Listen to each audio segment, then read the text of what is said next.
Friends, welcome to vlogs of சாய்லர். எங்கள் அண்ணா வீட்டில் நெல்லிக்காய் மரம் பார்த்ததும் எங்கள் அம்மா செஞ்சு தர நெல்லிக்காய் ஊறுகாய் தான் ஞாபகம் வந்ததுங்க. எங்கள் அண்ணனை உடனே பறித்து தர சொல்லி அதை நான் உடனே எங்கள் அம்மாண்ட வாங்கிட்டு போய் கொடுத்துட்டேன். எங்கள் அம்மா நெல்லிக்காய் ஊறுகாய் சூப்பராக செய்வாங்கங்க. வாங்க எப்படி செய்கிறதுன்னு பார்க்கலாம்.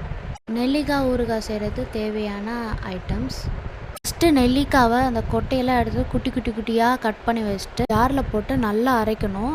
தண்ணி சுத்தமாக ஊற்றக்கூடாது. ஏன்னா தண்ணி ஊற்றாமல் தான் நம்மளால் ரொம்ப நாள் வச்சிருந்து சாப்பிட முடியும். அதனால் தண்ணி ஊற்றாமல் அரைங்க. நல்லா அரைஞ்சதுக்கப்புறமா அதை எடுத்து தனியாக வச்சிடலாம். அடி பிடிக்காத கடாயாக பார்த்து எடுத்துக்கோங்க. நாங்கள் கடலெண்ணெய் ஊற்றுறோம். உங்களுக்கு பிடிச்சிருந்தா நல்லெண்ணெய் கூட ஊற்றிக்கலாம். எண்ணெயை நல்லா ஊற்றிட்டு அது நல்லா காஞ்சதுக்கப்புறமா கடுகு போட்டுக்கோங்க. போட்டுட்டு கொஞ்ச நேரம் கழித்து நெல்லிக்காவை அப்படியே அதில் போட்டுடலாம்.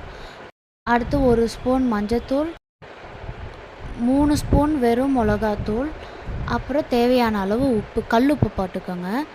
உங்களுக்கு காரம் பத்தலைன்னா இன்னும் 1 ஸ்பூன் மிளகாத்தூளை ஆட் பண்ணிக்கோங்க. எல்லாத்தையும் போட்டதோ கிளறி விட்டுடலாம்.